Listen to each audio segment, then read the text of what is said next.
programa Luz Sideral, o pão nosso da filosofia. Muito bem, hoje é a edição de número 93 e o tema Libertação e Verdade Universal. É com muito prazer que estamos de volta aqui com as nossas reflexões filosóficas semanais e a audiência só cresce a cada programa. Hoje agradeço as seguintes manifestações: Leci Almeida, de Pedra Azul, um vilarejo da simpática cidade de Domingos Martins, no Espírito Santo, nas belas montanhas capixabas, hein? Eu não conheço, mas o pouco que observei aí pela internet me pareceu ser um lugar muito aconchegante e qualquer hora eu apareço por aí então para conhecer a Pedra Azul. Abraço a você, Leci, e a sua estimada família. De São Carlos, região central do estado de São Paulo, nossa querida amiga Maria Lourdinha Ruiz Duran, ela está sempre acompanhando aí nossas reflexões. E para finalizar, dona Laurinete Ribeiro Leite, dona Lalá, da zona leste da capital paulista.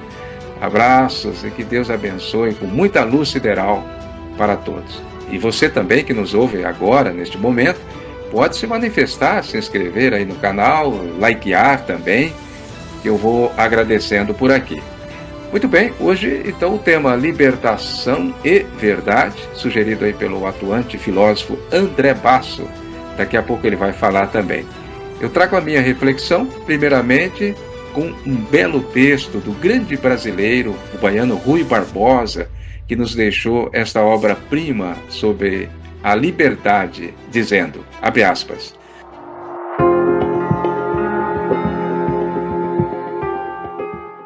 para assegurar a liberdade pessoal, não basta proteger a de locomoção. O indivíduo não é livre porque pode mudar de situação na superfície da terra, como o animal e como os corpos inanimados.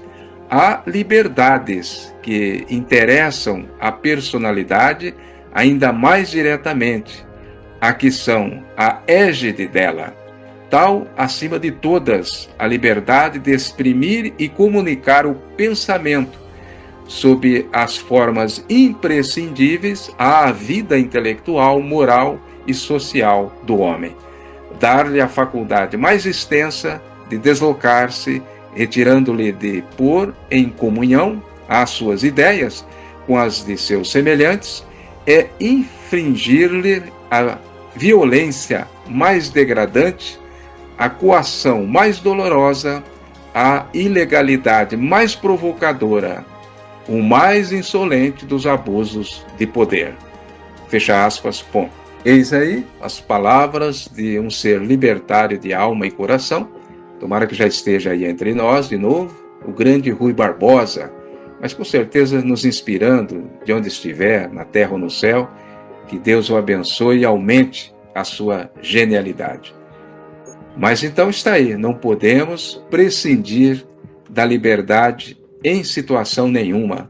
E baseado nessas palavras de Rui Barbosa está a Constituição brasileira, que diz em seu artigo 5º: todos são iguais perante a lei, sem distinção de qualquer natureza, garantindo-se aos brasileiros e aos estrangeiros residentes no país a inviolabilidade do direito à vida, à liberdade, à igualdade, à segurança e à propriedade.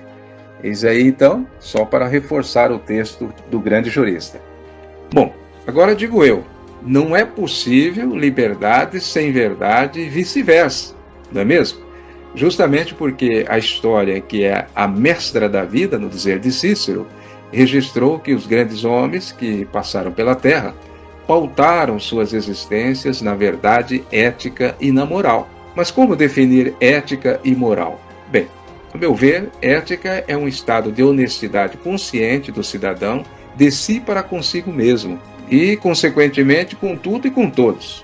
Exemplo, você joga no chão ou num local não apropriado, seja um papel, um copo, uma garrafa, um descarte qualquer, quando está aí naquele local sozinho e imediatamente pensa consigo mesmo, isso não é correto, abaixa e recolhe-o para dar um destino certo.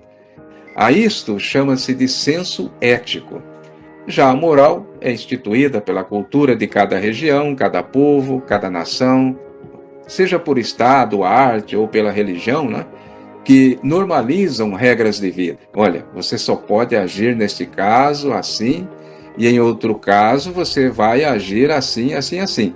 Então, a isto denomina-se de moral. Você está fazendo porque alguém lhe impôs aquela condição. Prestou atenção na diferença entre ética e moral?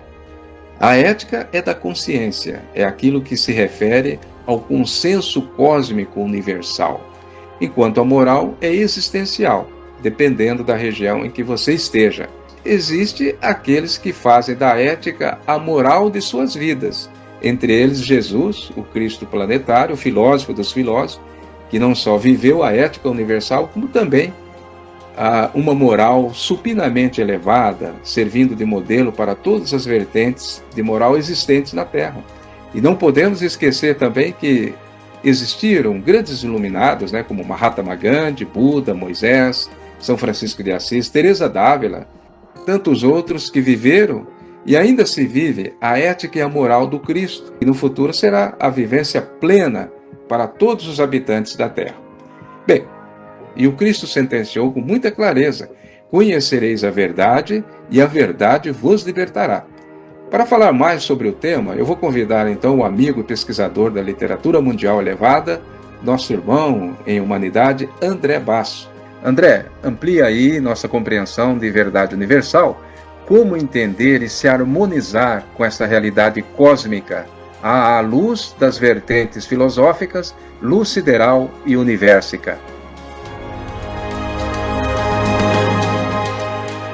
Ataíde e ouvintes do Luz Sideral. Bem, o tema de hoje ele nos remete a uma profunda reflexão de como nós podemos atingir a nossa libertação através do código único, que é a verdade. Verdades universais, e já nascemos com esse código, que permeiam justamente esses dois pontos fundamentais. Inclusive você já nos apresentou aí, que são a ética e a moral. Uma coisa está ligada à outra, pois é impossível alcançar a verdadeira libertação sem a verdade de Deus. Isso dentro de nós mesmos, como disse o Cristo: vós sois o templo do Deus vivo, e o reino de Deus está dentro de cada um de vós. Eis o código. Bem, meus amigos, vamos falar sobre autolibertação e verdades universais. Vivenciar a verdade é possuir a própria liberdade. A verdade, ela é cíclica e é progressiva, conforme o despertar e amadurecimento da nossa consciência em sincronia com as leis cósmicas, evolutivas do planeta Terra. Isto é, a compreensão da vivência, da verdade, que é intrínseca, é singular, é do indivíduo. Em linha reta, sempre em linha reta, rumo ao infinito. Nós não devemos nos prender a tempo e espaço. Todos nós estamos incondicionalmente nesta jornada evolutivo-progressiva. A verdade sobre nós mesmos é o fator que eu considero preponderante na jornada. É o nosso próprio autoconhecimento. O próprio Cristo deste planeta, ele é o fundador deste planeta, quando esteve aqui nos propiciou verdades universais, através da sua experiência, que nada mais foi do que mostrar a cada um de nós como devemos reagir e agir perante a manifestação do ego alheio e também do nosso próprio ego, nos momentos mais desafiadores. O Cristo, ele suplantou muitas vezes, de forma antagônica, a realidade conhecida por muitos, na visão de muitos, nas horas mais difíceis. É fato verídico que ele já possuía autodomínio da situação. É claro, não houve sofrimento algum, carnal e nem emocional, no Cristo. Ele dominava muito bem essas leis da natureza. Não era um homem comum, a nossa espécie. Não foi um sofredor como pensam algumas mentalidades do cristianismo, ou até mesmo do paganismo. Por isso ele não exerceu nenhuma violência, mas sim a não violência, que está bem contida e embasada no próprio Sermão da Montanha. Mahatma Gandhi foi um grande atuante da não-violência. Ele é muito citado por Huberto Roden e por demais comentadores da espiritualidade, da história, da filosofia, etc. Mas já este, Mahatma Gandhi, era um homem comum. Esse sim sentiu as dores da matéria. Não tinha o autodomínio da carne. Mesmo assim, observou bem os ensinos do Cristo. Por isso ele dissera que, se sobrasse no mundo somente o sermão da montanha, nada estaria perdido. São palavras de Gandhi. Foi isso que Gandhi disse.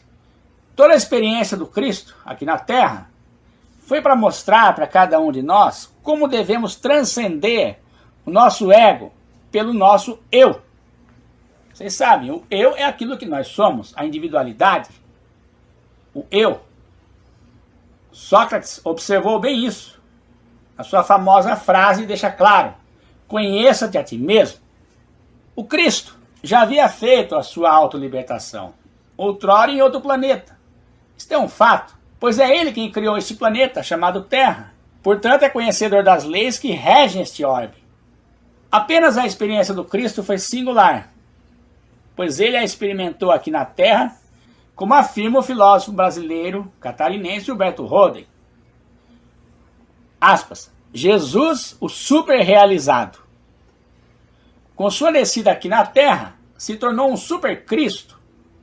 Potencializou sua cristicidade, já desenvolvida outrora. Intensificou, é claro. Nós vemos em Lucas, capítulo 24, versículo 26. Aspas. Porventura não convinha que o Cristo padecesse essas coisas e entrasse na sua glória? Está lá no Evangelho. Bem, não nos libertaremos por ritos, dogmas, crenças, e sim por esta vivência. Encerro aqui o que o Roden disse, esse trechinho. E retomo o raciocínio. Por isso ele, o Cristo, disse: conhecereis a verdade, e a verdade vos libertará. Primeiramente, a verdade sobre nós mesmos. Como a nossa consciência vai manifestar durante a nossa vivência no plano material e também após o desencarne, no plano espiritual. Vejam, são realidades diferentes, desafios diferentes. E agora temos consciência da verdade sobre nós mesmos. Isso é autoinvestigação, autoinquirição. Podemos citar aqui na Terra uma criatura que experienciou bem isto. O seu nome é Ramana Maharshi. Ele, como indiano, mostrou à humanidade a importância de se viver uma vida introvertida dentro do silêncio. Bem, o Ramana Maharshi estava mostrando para cada um de nós e seus contemporâneos a importância de uma vida simples, se abstendo do supérfluo, vivendo apenas com o necessário. Mas pode o homem da grande cidade ter a experiência do eu no meio da agitação? Claro que pode. Pode e deve, diz Ramana Maharshi. Não é preciso renunciar a essa vida ativa. Se você meditar 1 ou 2 horas por dia, poderá dar seguimento normal aos deveres. Se meditar de modo certo, então a corrente mental induzida continuará a fluir durante o trabalho. É como se houvesse 2 formas de expressar a mesma ideia. A mesma linha adotada na meditação será expressa em suas atividades. Aí Paul Bruton pergunta: qual será o resultado dessa atitude? Ramana Maharshi responde: com o passar do tempo, você constatará que sua atitude relativamente às pessoas, fatos e objetos irá gradualmente se modificando. Suas ações tenderão naturalmente a acompanhar suas meditações. Um homem deve deixar de lado o egoísmo pessoal, que o vincula ao mundo. Abandonar o falso si é a verdadeira renúncia. Bem, vou explicar aqui. O falso si é o ego, a personalidade temporal. Foi o que o Cristo fez, na forma do Jesus humano. Renunciou o ego, ou seja, colocou o ego na retaguarda como servidor. Voltemos ao professor Roden, na tradução em notas do Bhagavad Gita, onde diz, aspas, o ego é o pior inimigo do eu, mas o eu é o melhor amigo do ego. O ego é um péssimo senhor, mas é um ótimo servidor. Fechar aspas, ponto. Isso o Cristo nos ensinou. Em parte, Buda também o fez. Mesmo os fundadores de grandes religiões, nelas está contida em princípio a alma das verdades universais. Mas com o tempo vão sendo embaçadas pela luta da sobrevivência. É óbvio que há grandes transformações quando essas lideranças saem do palco da vida, outros assumem, têm mentalidades diferentes, faz um ajuste aqui, muda uma coisa ali, mas se nós formos lá, a alma de cada uma delas está na raiz. Isso é fato. Nunca deixaremos de ter acesso à alma dos ensinos desses grandes mestres. São como setas no caminho, no dizer do professor Huberto Roden. E aqui eu coloquei com minhas palavras como verdades universais. A autolibertação progressiva depende muito do livre-arbítrio do indivíduo. Na essência, somos deuses. O próprio Cristo afirma, vós sois deuses. Na existência, somos desafiados utilizando um corpo material para a evolução. Os sábios de Princeton afirmam, aspas, não há evolução sem resistência, fechar aspas. Einstein e os seus companheiros de jornada. Vou prosseguir aqui.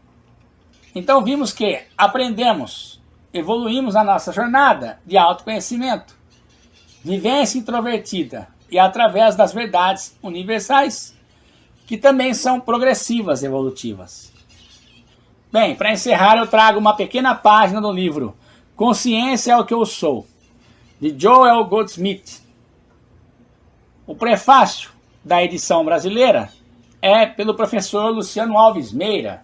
Relançou esse livro na versão brasileira, fantástico.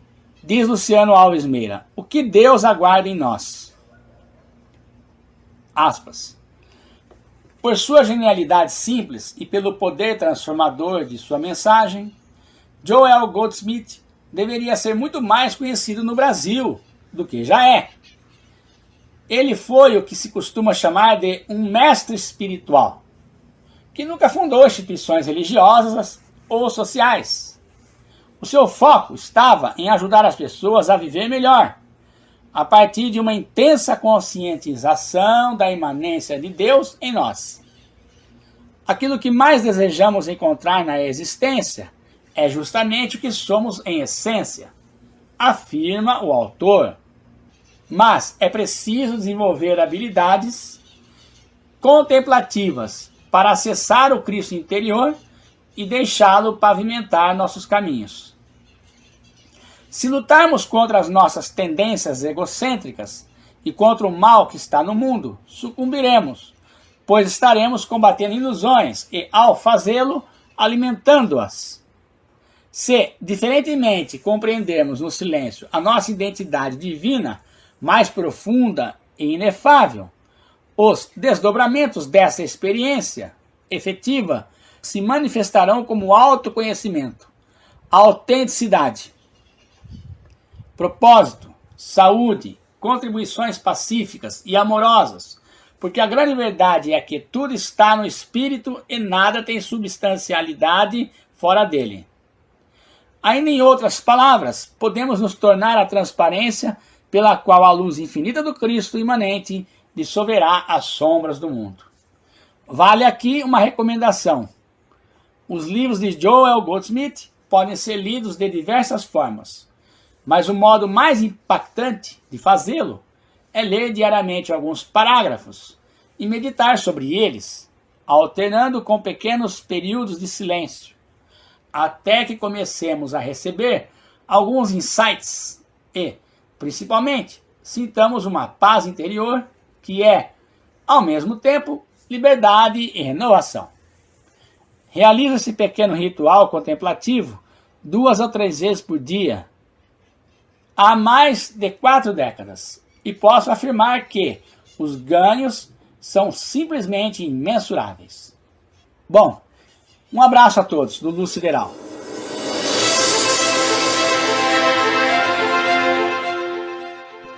Obrigado, prezado André Basso, pela sua reflexão de hoje, que eu aproveito para destacar o citado Sermão da Montanha de Jesus, que é um código, de conduta, de como viver diante dessas verdades universais e alcançarmos a libertação do nosso ego para o nosso eu, ou seja, sairmos da periferia e entrarmos na consciência cósmica do monismo universal. Eu e o Pai somos um, a afirmação do Cristo quanto à sua integração na verdade universal. Este é o nosso feliz desiderato, graças a Deus, a perfeição moral cósmica. Ficamos por aqui, obrigado pela sua audiência e muita paz, saúde e luz sideral para você e sua estimada família. Até a próxima!